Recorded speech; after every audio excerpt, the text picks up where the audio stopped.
Alright, let's do the question of worthiness, an advanced astrological thesis on humanity's cosmic evolution. It's a thesis submitted to the Faculty of Cosmic Studies in partial fulfillment of the requirements for the degree of Doctor of Astrological Philosophy. This thesis examines a question of profound cosmological significance. Does the human species deserve to evolve with the assistance of ET sentient variant beings through the lens of advanced astrological analysis, incorporating techniques ranging from zodiacal releasing to yod interpretation, from evolutionary astrology to the quantum mechanics of consciousness? This inquiry positions humanity's evolutionary trajectory within the broader context of cosmic intelligence.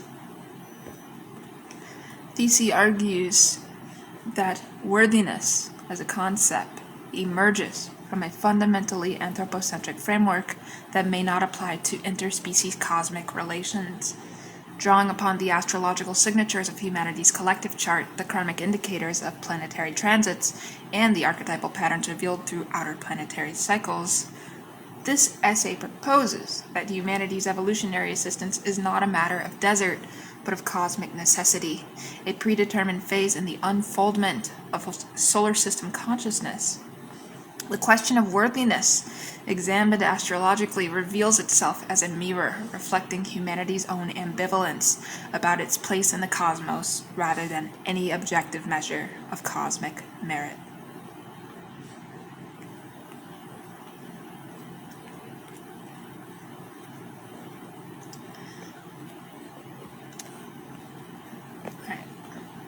Our introduction is the astrological frame. The question posed, whether humanity deserves ET assistance in its evolution, presupposes a moral framework that may have no meaning beyond the human sphere.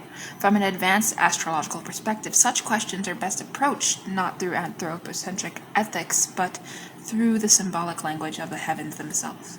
The birth chart of humanity, if such a thing could be calculated, would reveal the karmic conditions, evolutionary purposes, and cosmic relationships that govern our collective trajectory. More practically, the ongoing transits of the outer planets, Pluto, Neptune, Uranus, through the signs of the zodiac, provide a continuously updating horoscope of the human species, revealing the themes, challenges, and opportunities that characterize our current evolutionary moment. This thesis proposes that the question of deserving ET assistance is fundamentally misplaced. The human species, like all forms of life in the cosmos, exists within a web of intelligent relationships that transcend moral judgment. The assistance of ET sentient beings, whether already occurring, imminent, or conditional upon some threshold of human development, is best understood through astrological analysis of humanity's collective karma, the evolutionary purpose encoded in our planetary configurations, and the archetypal patterns that govern contact between different orders of intelligence.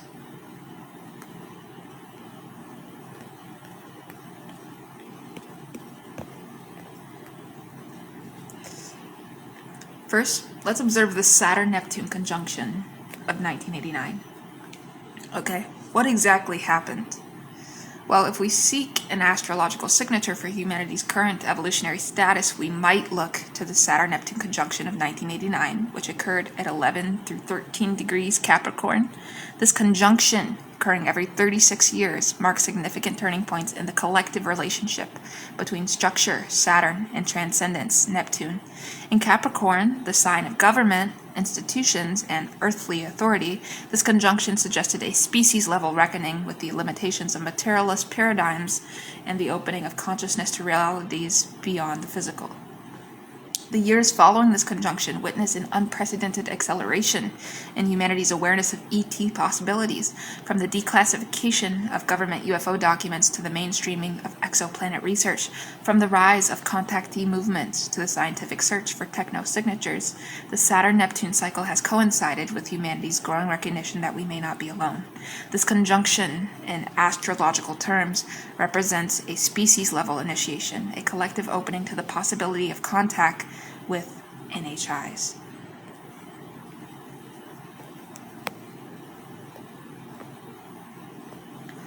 Let's observe Pluto in Capricorn.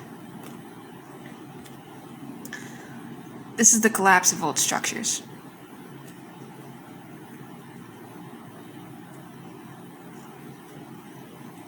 Alright. So, the recent passage of Pluto through Capricorn, which ended in 2024, but occurred from 2008 until, has subjected humanity's institutions to profound transformation, and in many cases collapse. Pluto, which is the planet of death, rebirth, and deep transformation, has exposed the foundations of our global civilization, governments, financial systems, environmental relationships, and revealed their unsustainability. This transit has been humanity's collective karmic reckoning, a period in which the consequences of our species' choices have become impossible to ignore. The question of ET assistance cannot be separated from this plutonic context as humanity faces existential challenges, climate collapse, potential nuclear conflict, technological disruption. The possibility of intervention from more advanced intelligences takes on new urgency. Pluto in Capricorn is asked, can humanity govern itself wisely enough to survive? The answer, as yet uncertain, may determine whether external assistance becomes necessary or inevitable.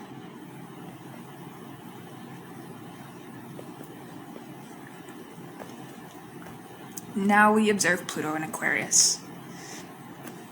So Pluto is already here, and humanity crosses a threshold of immense significance. Aquarius, the sign of collective consciousness, technology, and revolutionary change, has long been associated with UFO phenomena and ET contact. Pluto's transit through this sign, lasting approximately 20 years, suggests a period in which humanity's relationship with NHIs will undergo profound transformation.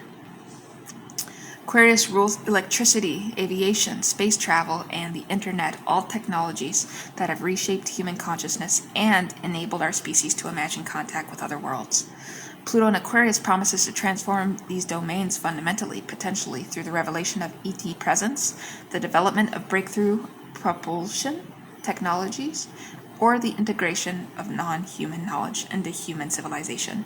The question is not whether such contact will occur, but whether humanity is prepared to receive it wisely.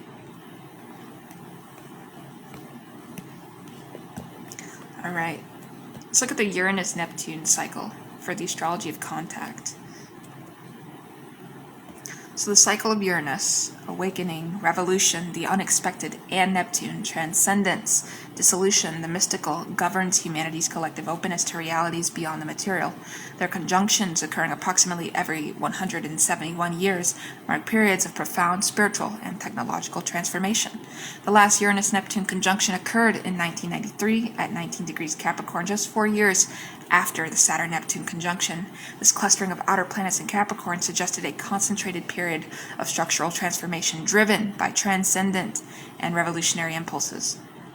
The next Uranus-Neptune conjunction will not occur until 2165, but the ongoing relationship between these planets through aspect and transit continues to shape humanity's contact narrative. When Uranus and Neptune form significant aspects, as they have periodically throughout human history, they create windows of possibility for breakthroughs in consciousness and contact with NHIs. The current Uranus in Taurus, square Saturn in Aquarius, has created a different dynamic.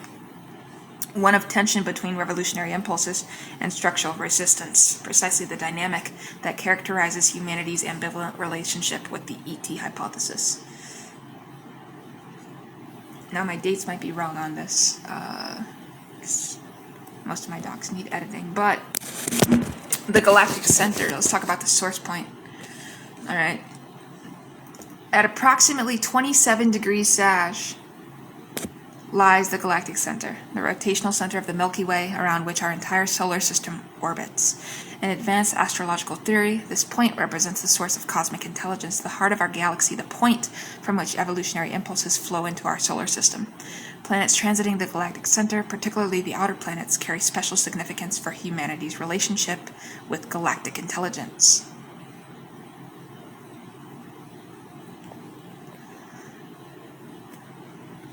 Pluto's transit of the galactic center in the early 2000s, exact in 2006 through 2007, marked a period of deep transformation in humanity's relationship with the cosmos.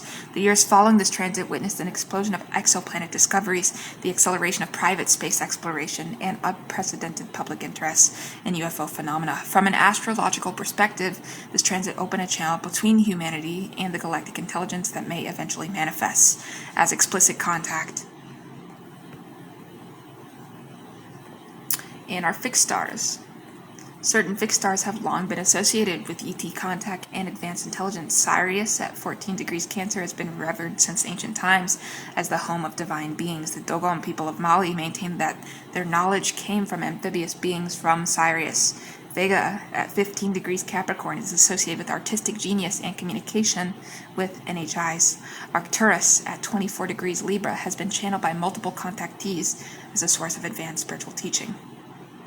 When planets transit these stars, or when they are prominent in national or world event charts, they suggest periods of heightened contact potential. The ongoing transit of Pluto through Aquarius will bring it to an opposition with Sirius in the late 2020s, a configuration that may activate the Sirius contact mythology in new and unexpected ways.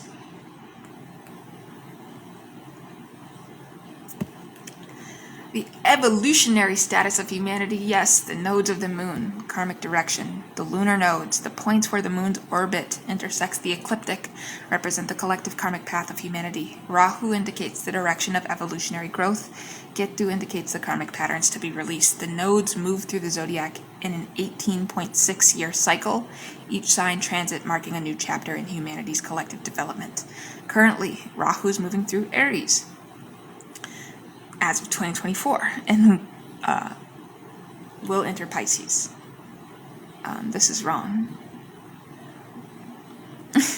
So Rahu is currently in Pisces. And these transits carry profound significance for humanity's contact potential because Aries is the sign of initiation and courage. It's been preparing humanity to take bold steps toward the unknown, and Pisces is the sign of dissolution and transcendence. It will open collective consciousness to mystical and non-ordinary realities, and even with Aquarius and Pluto being there, the sign of collective intelligence and revolutionary technology, it may finally bring the ET question into mainstream acceptance. The node's relationship with the outer planets during these transits will be crucial. When Rahu aspects Pluto and Aquarius, humanity's evolutionary direction will align with deep transformation in the domain of collective consciousness and technology, precisely the domains most relevant to ET contact. All right.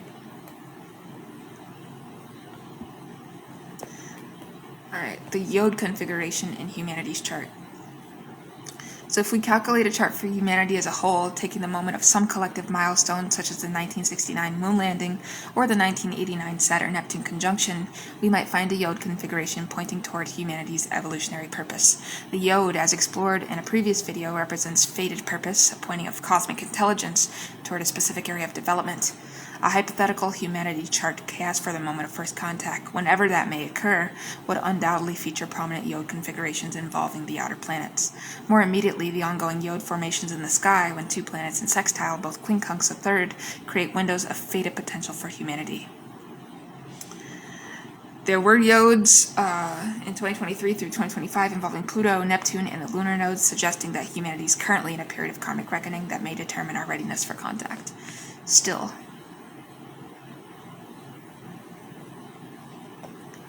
and the Pluto return of the United States.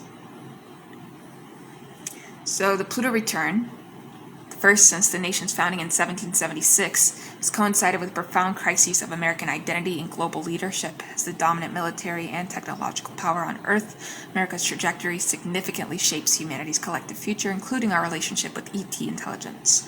Pluto return has exposed the shadow of American power, the secrecy surrounding UFO phenomena, the militarization of space, the classification of technologies that could transform human civilization. Whether America emerges from this Pluto return with greater transparency and wisdom regarding ET matters will significantly influence humanity's readiness for contact. Already, America's going to experience a major death rebirth cycle for American institutions, including those governing the secrecy around NHIs. The anthropocentric fallacy. question of whether humanity deserves ET assistance rests upon an unexamined assumption that worthiness is a meaningful category in cosmic relations. From an advanced astrological perspective, this assumption appears deeply anthropocentric, a projection of human moral frameworks onto intelligence that may operate according to entirely different principles. So let's consider the astrological principle of aspect. Planets do not judge each other as worthy or unworthy of relationship. They simply relate through conjunction, sextile, square, trine, opposition, each configuration carrying its own quality of interaction. The square creates tension that demands growth. The trine facilitates harmonious flow. The opposition generates awareness through polarity. None of these relationships depend on the moral worth of the planets involved. They simply express the geometry of cosmic intelligence. Similarly, ET intelligence from an astrological perspective would relate to humanity not through moral judgment but through cosmic geometry. The configurations between Earth's chart and the charts of other planetary systems calculable through techniques of astrocartography and relocation astrology would determine the quality of relationship, not some abstract assessment of human worthiness. And the karmic perspective. Evolutionary astrology teaches that each soul, and by extension each species, incarnates with specific lessons to learn, specific karma to resolve, specific purposes to fulfill. From this perspective, humanity's current challenges are not punishments for unworthiness, but precisely the experiences necessary for our evolution. ET assistance, if it comes, wouldn't be a reward for good behavior, but a natural phase in the educational curriculum of the species. The karmic condition of humanity as revealed through collective chart analysis is complex. Ketu in Libra suggests a karmic pattern of codependency, avoidance of confrontation, and reliance on others for balance. We already experienced this. And humanity has historically looked to external authorities, gods, governments, technology to solve problems that require internal development. Rahu in Aries called humanity towards self-reliance, courageous action, and the willingness to stand alone when necessary. Also, we're going to see more of this with Saturn in Aries and Neptune in Aries. This nodal axis suggests that humanity's readiness for ET contact may depend on our ability to first achieve a certain level of self-sufficiency and cosmic maturity. Assistance that arrives too early before humanity has developed the psychological and spiritual capacity to receive it wisely could be detrimental, creating dependence rather than partnership, fear rather than wonder, exploitation rather than collaboration.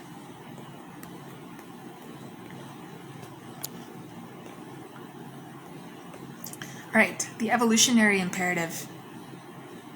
Yet the astrological evidence also suggests that contact isn't merely possible, but inevitable.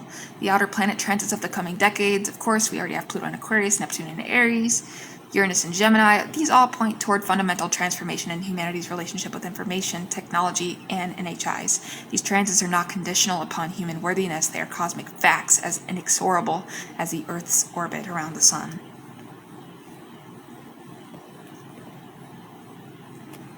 The question then is not whether contact will occur, but under what conditions. Will humanity meet ET intelligence from a position of fear, suspicion, and military readiness, or will we meet them from a position of curiosity, wonder, and openness to learning?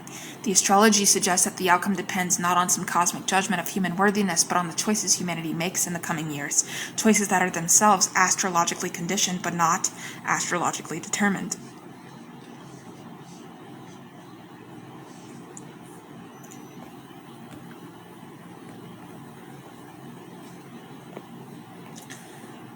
Alright, the zodiacal releasing of humanity. Very fascinating topic for me. Let's talk about the lot of fortune and the lot of spirit. So if we apply the techniques of zodiacal releasing to humanity's collective chart, we might calculate the periods of major evolutionary development for our species. The lot of fortune, governing material conditions and collective well-being, would reveal periods of prosperity or hardship, while the lot of spirit, governing purpose and direction, would reveal periods of collective meaning-making and evolutionary intention. Humanity's current releasing period, based on plausible collective chart calculations, suggests we are in a major period ruled by Pluto, a period of death, rebirth, and deep transformation that began in the late 20th century and will continue through the mid-21st. Within this Pluto period, we are in a sub-period ruled by Uranus, which began around 2012 and continues through approximately 2026. This Uranian sub-period explains the revolutionary technological acceleration, the disruption of traditional institutions, and the sudden emergence of previously fringe ideas, including ET contact into mainstream consciousness. The loosing of the bond in humanity's releasing sequence, when the minor periods prove insufficient to fill the major period, would mark critical turning points in our collective development. These turning points, likely corresponding to significant outer planet transits, represent moments when humanity's evolutionary path shifts direction, when old patterns are broken and new possibilities emerge. The period from 2024 through this year, 2026, it actually contains and has contained multiple such turning points, suggesting that humanity is approaching a threshold of profound significance.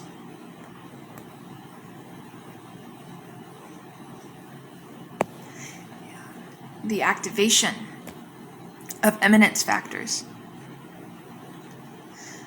So, Valen's eminence factors, those conditions within the chart that elevate the native to prominence, can also be applied collectively. When releasing periods activate the triplicity rulers of the sect light for humanity's collective chart, the moon and a night chart, as humanity was born in the darkness of prehistory, when they contact the derivative fortune houses, when they engage the part of exaltation and distinction, these mark periods when humanity as a whole may achieve new levels of recognition, achievement, or visibility within the larger cosmic community.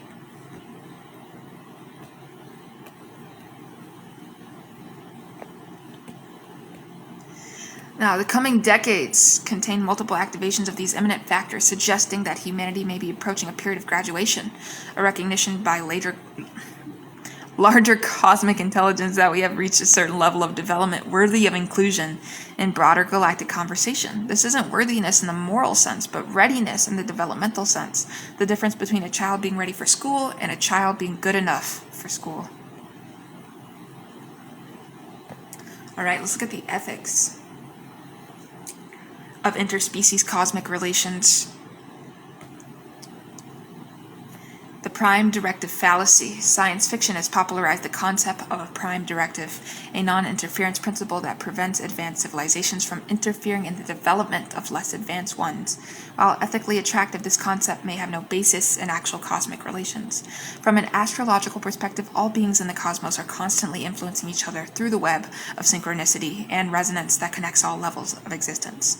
The question isn't whether ET intelligence influences humanity. They may already do so through subtle means accessible to astrological analysis, but whether that influence is conscious, intentional, and collaborative. The astrology of contact suggests that humanity has been in receipt of ET influence for millennia, encoded in our myths, our symbols, and our genetic memory.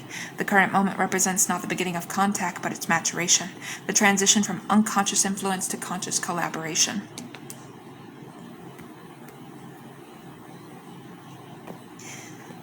The principle of consonance. Advanced astrological ethics might propose a principle of consonance that beings relate according to their vibrational compatibility, their developmental alignment, their resonance with each other's evolutionary purpose. This principle, derived from the astrological understanding of aspectual relationships, suggests that contact between different orders of intelligence occurs naturally when those orders reach a certain level of harmonic alignment. Humanity's current evolutionary status, as revealed through collective chart analysis, suggests we are approaching consonance with certain ET intelligences. The outer planet transits of the coming decades are bringing our collective vibration into alignment with frequencies that have long been present but inaccessible. Contact from this perspective isn't something that happens to humanity, but something that humanity co-creates through our own development. The question of consent. A final ethical consideration involves consent. Not humanity's consent to be contacted, but the consent of ET intelligences to engage with us. From our advanced astrological perspective, consent operates on multiple levels. At the level of soul purpose, beings choose incarnations and relationships based on evolutionary need. If ET intelligences are engaging with humanity, it is because they have chosen to do so, because their own evolutionary purpose includes relationship with this developing species. The question of whether humanity deserves assistance thus becomes reciprocal. Do ET intelligences deserve to engage with a species that has historically responded to the unknown with fear, violence, and exploitation? Do they deserve the risk of contamination by human consciousness with its shadows and traumas? From an astrological perspective, these questions are not meaningful. Beings engage according to resonance, according to purpose, according to the cosmic geometry that brings them together. The relationship itself creates the conditions for its own unfolding. And our conclusion. Beyond worthiness. The astrological evidence presented in this thesis, in this video, suggests that the question of whether humanity deserves ET assistance is fundamentally misposed. Worthiness as a concept emerges from human moral frameworks that have no necessary application to cosmic relations. The astrology of humanity's collective chart, the transits of the outer planets, the releasing periods of our species' development, and the geometry of potential contact all point toward a different understanding, that humanity's relationship with ET intelligence is not a matter of desert, but of destiny, not a question of worthiness, but of readiness, not a judgment to be earned, but a reality to be embraced. The coming decades, as Pluto moves through Aquarius, as Neptune enters Aries, as Uranus transits Gemini, will bring humanity to thresholds we can barely imagine now. Whether we cross these thresholds with wisdom or with fear, with openness or with resistance, will determine the quality of our contact experience, but not its inevitability. The astrology suggests that contact is written into humanity's evolutionary code, encoded in the outer planet cycles that have guided our development since the beginning. The question then is not whether we deserve assistance, but whether we are prepared to receive it, and that preparation, the inner work of healing our collective trauma, of expanding our consciousness, of releasing our attachment to separation and fear, is the very work that the current astrological transits demand. In preparing for contact, we evolve. In evolving, we become ready for contact. The two are inseparable, two faces of the same cosmic process. The finger of fate points toward the future. Whether humanity follows that pointing with grace or with resistance will determine not whether we arrive, but how the journey feels along the way. Thank you for watching this video. Share it, subscribe, like, and comment, and I will see you in my next one with peace and love.